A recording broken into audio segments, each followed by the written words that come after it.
그리고 다른 소식도 좀 한번 보죠. 어저께 서울고법이 내란 사건을 전담할 집중심리재판부를 신설할 경우 내란 사건만 전담하도록 하는 방안을 유력하게 검토 중인 것으로 한겨레 신문이 단독 보도했죠. 네, 내란 전담 재판부 입법이 현실화되면서 법원이 그러니까 본인들로서는 어떤 대안을 내놓은 것으로 보이는데요.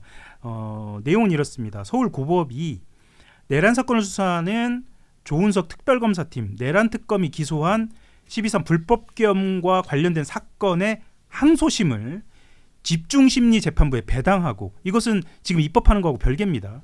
집중심리재판부에 배당하고 이 재판부에 있던 기존 사건들은 모두 다른 재판부로 재배당하는 방안, 이렇게 논의하고 있다라고 한겨레가 보도했습니다. 사실 이게 고등법원에서 이제 앞으로 이제 2심이 가게 되면 네. 2심에서 이렇게 하게 될 텐데 사법부가 지금 1년이 다 지났는데 이걸 진작 좀 했었어야 되는 거 아닌가요? 늦어도 너무 늦었죠. 당연하죠. 예. 스스로 이렇게 자성을 해서 했다면 좀 지금 이 내란 재판부와 관련된 긴 소모가 그렇죠. 없었겠죠.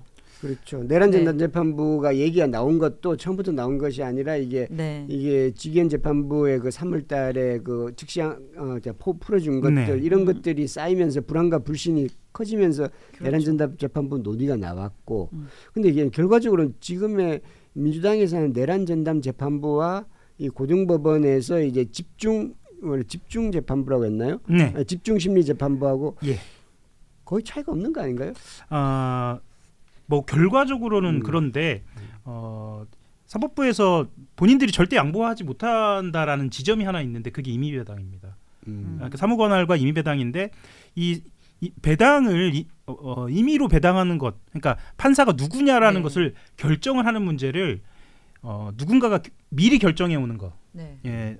예를 들면 A라는 판사로 미리 결정하는 것, 뭐 이 복수로 A, B, C라고 미리 결정하는 것은 안 되겠다. 그러니까 내란 전담 재판부 지금 법안은 이게 외부가 들어가지 않고 추천위원회가 있어서 추천위원회라도 사실 이게 사법부의 판사들로 구성되는 거잖아요. 이제 바뀐 법안은. 그런데 그것도 안 되겠다는 거죠. 그러니까 판사들끼리 하는 원래 이번에 입법하는 내란 재판 그러니까 내란 전담 재판부는 원래부터 그러니까 법관으로 구성은 되죠. 그렇죠. 근데 그들을 추천하는 게 외부에 있잖아요. 그렇죠. 네, 근데 그 중에 법무부 장관이 합법이냐 무연이냐에 대해서 논의를 했다가 그거를 다 뺐잖아요. 네, 다 뺐죠. 근데 지금 이거는 사법부 내에서 집중 심리를 할 거니 사법부 내에서 임의배당을 하겠다는 거예요. 그러니까 외부의 추천 권한을 없애는 거죠. 내란 전담 재판부도 외부 추천위원회는 안 들어가는 걸로 돼 있잖아요. 네, 개정안에서는 개정안에서는 다 빠졌잖아요. 그래서 어차피 내란 전담 재판부의 추천위원들도 다 판사들이잖아요. 그러니까 이렇게 받아들이시면 될 것 같습니다. 사실 국민들 입장에서 이게 뭐가 중요한가 싶은데 원래 내란 전담 재판부 같은 경우에는 A, B, C라는 사람을 올려요. 그러면 그 A, B, C 중에 대법원장이 A 이렇게 찍을 수 있는 겁니다. 그렇죠. 그런데 임의배당은 A, B, C라는 사람을 대상으로 하면 A, B, C 중에 하나를 누군가가 고르는 게 아니라 말하자면 이제 추첨한다고 해야 할까요? 네, 임의로 배당을 하는 겁니다. 그 차이가 있는 겁니다. 그런데 사실 결과적으로 놓고 봤을 때는 이 차이를 가지고 논쟁을 할 필요가 있겠느냐라는 생각도 들지만 이것을 지금에 와서 하는 것이 과연 의미가 있느냐라는 생각도 사실은 좀 듭니다. 그래서 국민들 입장에서는 빨리 좀 정리가 좀 되어야 한다. 입법으로 하든 아니면 사법부가 이렇게 안을 내놓은 것이든 어떻게 하면 빠르게 재판을 결과를 볼 수 있는 것인지 이제야말로 정말 사법부와 입법부가 좀 빠른 논의가 필요하다라는 분위기도 좀 있습니다. 그런 의견도 나오고 있고요. 네. 여러 가지 의문이 듭니다. 왜 이걸 1년이 지난 지금에야 법원행정처와 사법부가 이 고민을 하고 이 방안을 내놨는지, 그리고 또 하나는 지금의 내란 전담 재판부와 이 집중 심리 재판부가 뭔 차이가 있는지 이렇게까지 그런 생각이 들고, 그리고 내란 전담 재판부 법안 논의가 없었으면 이러지 않았겠죠. 안 왔을 가능성이 매우 높다는. 이러지 있을까? 라는 그런 의문도 다 듭니다. 그리고 또 하나는 뭐냐면 제가 지난번에 박수현 민주당 네. 대변인 나왔을 때 국회에서 사실 대법원에서 국회에 파견하는 판사들이 있고 실무적으로는 논의하기 마련인데 진짜 이 실무적으로 논의 안 하고 있느냐라고 얘기를 하니까 당연히 논의하고 있는 것처럼 이야기를 했거든요. 네. 그런데 사법부 입장에서는 이 파견한 판사를 통하거나 아니면 다른 채널을 통해서건 실제로 이게 논의가 되고 있지 않아. 최소한 국회로부터 이야기는 듣고 있는데 본인들의 입장을 분명하게 계속 내고 있지 않았던 것으로 좀 보입니다. 그러니 이렇게 결과적으로는 이거 만시지탄이라고 하기도 뭐하고 그럼 이렇게 할 걸 뭐하러 지금에 와서 이러냐라는 얘기가 나오겠죠. 네. 알겠습니다. 다음 소식으로 가보죠. 이제 관저 이전 소식입니다. 윤석열 전 대통령 부부의 관저 이전 특혜 의혹에 연루된 김호진 전 국토교통부 1차관이 어제 민중기 특별검사팀에 의해 구속됐습니다. 네, 서울중앙지법 이정재 영장 전담 부장판사가요. 직권남용 권리행사 방해, 건설산업기본법 위반 등으로 김 전 차관에 대해서 증거인멸 우려를 이유로 구속영장 발부를 했습니다. 사실 이 차관급 영장 발부가 제가 이제 이 보도를 가지고 온 것은요. 사실은 이 관저 이전이 김건희와 관련된 모든 비리의 시작점이었거든요. 그러니까 시작점이었고 여기 핵심적으로 관련된 김 차관이 구속이 된 겁니다. 왜 이 김 전 차관 같은 경우에는 대통령 비서실 관리비서관을 지내면서 관저 이전 실무를 총괄을 했거든요. 그렇죠. 예, 그 과정에서 사실은 21g이라고 하죠. 관저공사를 따는 배경의 특혜라든가 그 과정에 있어서 끊임없이 언론에서 보도를 하면서 문제가 있다는 지적을 해왔거든요. 인테리어 업체가 관저공사를 맡은 거 아니에요? 예, 네. 심지어는 자격도 없습니다. 자격도 네. 없고 수의계약이었어요. 원래는 경쟁계약이어야 하고 그렇죠. 단순히 이 어떤 관급공사여서가 아니라 이 대통령 부부가 사는 곳은 보안이나 국가 안보와 관련된 문제이기 때문에 아주 명명백백하게 공식적으로 절차를 밟았어야 하는데 사실 김건희의 사적 이익을 이유로 된 것으로 지금 계속 수사 결과가 나오지 않습니까? 그렇죠. 이 과정에서 핵심적으로 움직인 공무원 관리관이 구속됐다는 점에서 매우 중요한 그런 그리고 그 판결을 보입니다. 많은 분들이 그 기억하실 텐데 이제 국정감사에서 네, 21g 누가 추천했냐? 네, 기억이 나지 않는다. 네, 그런데 김건희 여사는 아니다. 네. 꼭 무슨 옛날에 바보 여기에 황금 없음 뭐 그런. 그렇죠. 그러니까 기억이 안 나는데 어떻게 김건희 여사는 아니다라는 걸 알죠. 이게 22년 8월이에요. 그러니까 지금 말씀하신 내용이 작년 재작년이 아니라 윤석열 대통령이 대통령이 된 지 불과 몇 달 사이에 벌어진 일이거든요.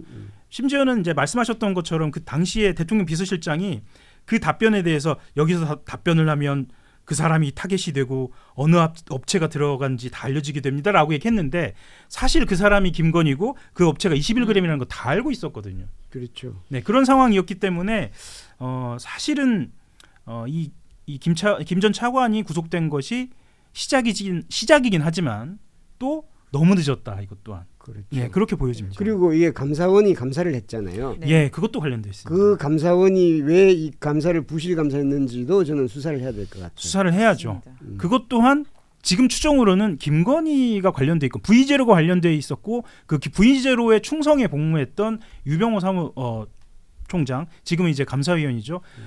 거기서 주도한 것으로 보여지는데 이것 또한 수사로 밝혀져야겠죠. 저희가 이제 이학재 사장 아까 전에 우리가 이제 낙하산이라고 했었는데 이 김호진 전 차관도 전형적인 낙하산이에요. 그렇죠. 이분은 그러니까 그 전에 한나라당이었겠죠. 예. 그러니까 당뇨였잖아요. 당뇨였습니다. 당뇨여서 이제 그 대통령실에 갔고 그 다음에 국토교통부 차관으로 간 거죠. 그러니까 대통령실 이력으로 대통령실 예, 이력으로 그렇게 간 겁니다. 국토교통부 차관으로 가고 이게 아마 나중에 국정감사 때는 그 다음엔 한국공항공사 예. 사장으로 또 내정이 됐다가 나중에 이제 취소됐죠. 이제 이건 논란이 돼서 예. 한국공항공사는 국내 공항들을 이제 그거 하는 그러니까 한국공항공사, 인천공항공사가 다 이제 낙하산으로 이제 하려고 하는 이런 거죠. 말씀 좀 그렇습니다만 굉장히 좋은 자리입니다. 그렇죠. 예, 굉장히 좋은 자리입니다. 그렇겠죠. 예. 한국공항공사 이게 세 개가 다 좋은 것 아 같아요. 그렇습니다. 예, 예. 왜냐하면 제 생각엔 윤석열과 김건희의 집을 지어주는 사람. 그러니까 이게 사택이라고 보온을 그렇죠. 해야 되네. 사택이라고 생각하니까 이렇게 내가 원하는 사람한테 맡긴 거고 음, 거기서 돈 벌어가 그 과정을 다 정리해 준 사람. 음, 그러니까 그거를 맡기기 위해서 1차관으로도 보냈고 그걸 정리하면서 보온을 마지막으로 하는. 하려고 했는데 안 됐죠. 네. 근데 그 보온 과정도 보면 임원 그때 당시 내 이제 기사를 다시 찾아보니까 그러면 한국공항공사 임원 추천위원장이 갑자기 경호처 출신이 임원 그렇죠. 추천위원장이 돼요. 미리 다 계획 안에 이루어지는 겁니다. 그래서 어제 사실은 보도가 됐는데 좀 많이 알려지지 않은 보도가 어떤 게 있었냐면 비밀 통로를 한남동 관제. 예, 한남도 관저 쪽 그리고 대통령실 들어가는 쪽에 비밀 통로들을 만든 것들이 많이 이야기만 있었지만 그게 언제 만들어졌고 어떻게 만들어졌는지는 나오지 않았는데 어제 사진으로 공개가 됐거든요. 지금 한남동 관제 비밀 통로가 있는 오. 거예요. 예, 그러니까 비밀 통로가 한남도 관저가 아니고요. 대통령실에 늦게 들어갈 수 있는. 그러니까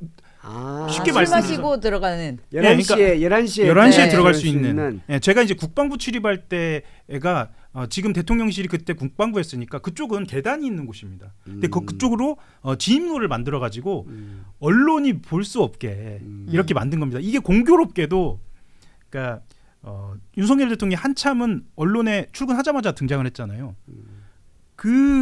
등장하지 않은 다음 날 이게 완공이 돼 가지고 그래서 이제 거기로 다녔다. 그리고 히노키탕, 21g이 만들어 놓은 히노키탕, 그리고 수영장 등등을 만든 사람이 누구냐? 바로 이 당시에 이 김어준. 관리관 그렇습니다. 네. 그렇게 하면 김건희 V1 입장에서는 이 사람은 이 자기와 관련된 어떤 하고 싶은 건 다 해준, 밀접한, 그렇죠. 하고 싶은 네. 걸 다 해준 사람입니다. 네. 그래서도 결국은 말씀하셨던 것처럼 관리관에서 차관도 시키고 공항공사 사장까지 시키는 이 보통 사적 이익을 이런 식으로 공적 이익을 땡겨서 할 수가 없는 일인데 결국은 이렇게 간 겁니다.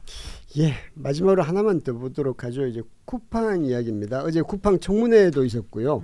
쿠팡 청문회에서 I can speak Korean이라고 하는데 그분도 있었고 그리고 어제 한겨레하고 SBS가 공동으로 보도한 건데 노동자 과로사 쿠팡 노동자 과로사에 대해서 쿠팡 김범석 그때는 대표였죠. 네. 대표가 열심히 일한 증거 남기지 마. 네. 일용직 노동자가 열심히 일했을 리 없어. 네. 뭐 이런 것들이 발언 내용이 나왔죠. 네, 그러니까 지금 현재 이제 범킴이라고도 하고 이제 김범석 범킴. 의장, 네네, 김범석. 김범석 의장이 흡사 자기는 쿠팡이 지금 벌어지고 있는 모든 불법이나 탈법에서 거리가 있다라는 식으로 좀 이야기를 거리두기를 계속하고 있거든요. 근데 오늘 보도를 보면 김범석 의장이 2020년에 그때 한참 화제가 됐습니다. 27살짜리 청년이 저녁 7시부터 다음날 새벽 4시까지 5일에서 6일 정도 딱 확인된 것만입니다.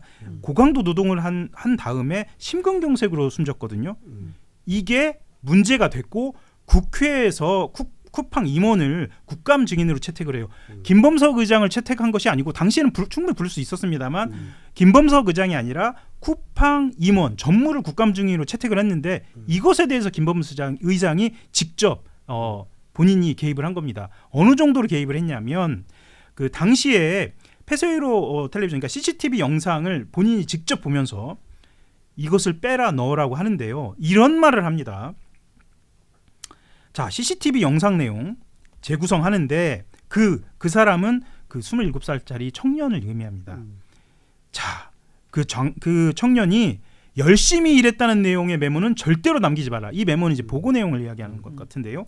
그러면서 그 청년, 그가 왜 열심히 일한 사람이지? 말이 안 된다. 그 사람들은 시급제 노동자다 이런 이야기를 합니다. 그러니까 열심히 일하면 이게 과로사가 되는 거고 네. 열심히 일 안 했는데도 이제 돌아가신 거니까 그거는 지병이다 이렇게 그렇죠. 인과관계가 단절되는 거죠. 그렇죠. 법원에서 이런 식의 논란을 하거나 재판할 때가 많습니까? 그 회사 쪽에서 그렇게 주장을 회사 하겠지만, 쪽에서 네, 근데 주로. 이렇게 일하고선 바로 사망한 경우에는 인과관계를 인정하는 판례가 나오죠. 그래서 이제 그 김범석 의장이 이렇게 밀어붙였어요. 다 빼고 우리한테 유리한 증거만 남겨 이렇게 얘기를 했는데 사실 당시에도 그 주요 직책에 있는 쿠팡 임원들이 이거는 우리가 그 검토한 거고 그냥 이대로 가는 게 맞다라고 이야기를 했는데 뭐 아주 구체적으로 얘기합니다. 물 마시는 거, 대기하는 거, 잡담하는 거, 카메라 밖에 있는 것, 짐 없이 이동하는 거, 화장실 가는 거 열심히 일하지 않았던 있었던 증거처럼 보일 만한 것을 다 모아서 다시 보고를 작성하라. 너무 라고 하는 겁니다. 야비하지 아, 않나요? 이거는 좀 너무 양이죠, 심하다. 양. 예, 양 예. 아트. 심지어는 예. 네, 진짜. 그러니까 본인이 어쨌거나 책잡히지 않으려고 보안, 인사, 법무, 홍보, 대관 거의 전 부서를 망라해서 본인의 뜻을 관철하려고 하는 이런 지시를 내린 것으로 오늘 보도가 됐습니다. 그리고 어제 청문회에서 헤럴드 로저스 대표인가요? 네. 이분도 이제 임시대표, 임시대표입니다. 갑자기 대표가 청문회용 대표 같은데 네. 이거는 국민에 대한 이게 모독 아닌가요? 이게? 사실은 어제 로저스 대표가 이야기한 것 물론 이제 저도 보고 있었습니다만 제가 영어로 이렇게 얘기하는 게 들릴 정도니까 정말 기본적인 이야기만 한 겁니다. 같은 얘기를 계속 반복하니까. 같은 얘기를 반복. 리슨을 리피트 한 거예요.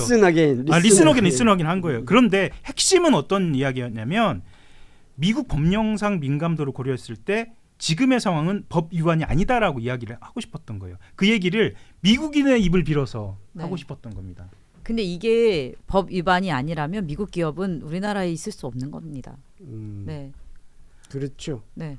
그리고 이게 미국인을 내세운 것 네. 이것은 상당히 나름대로 이미지 메이킹을 그렇게 하려고 한 것 같아요. 하고 전략적인 띄우려고 판단으로 근데 보이고요. 그게 과연 쿠팡이 일반 소비자를 대상으로 하는 건데 그게 과연 그게 괜찮은 전략인가 그런 의심이 들어요. 공보팀이 좀 부족한 것 같아요. 그렇기도 하고요. 이거는 전형적으로 소송 대비용이라는 겁니다. 제가 어제 이제 국제법률 전문가협회 쪽에 있는 미국 변호사하고 좀 취재를 좀 해봤는데 이게 괘씸한 게 바로 그거라고 합니다. 그러니까 미국에서는 지금 쿠팡 대표이사가 얘기한 것처럼 법 위반이 아닌 게 아니에요. 이건 무조건 불법입니다. 톨치라고 하는데 불법 행위로 소송 대상이 됩니다.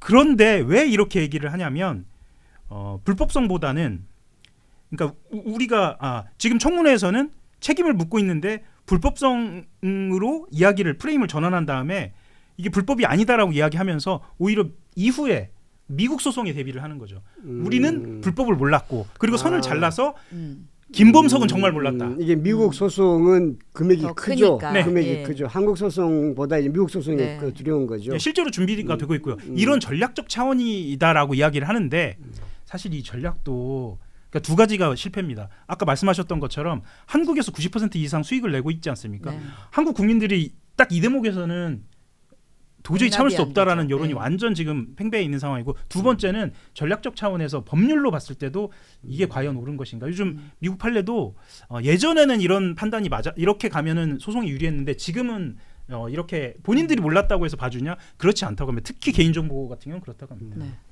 예, 알겠습니다. 예, 오늘 이제 마무리하도록 하겠습니다. 오늘은 업무 보고에 대해서 많이 살펴보는 시간을 가졌습니다. 저희가 1시간 동안의 짧은 시간이기 때문에 모든 뉴스를 전해드리진 못합니다. 다만 그러나 주요한 뉴스에 대해서 그 맥락과 배경까지 훑어보도록 많이 노력하고 그렇게 애쓰도록 하겠습니다. 내일 오전 9시 30분에 다시 뵙도록 하겠습니다. 하영 기자, 김한나 변호사님 같이 인사드리시죠. 감사합니다. 예.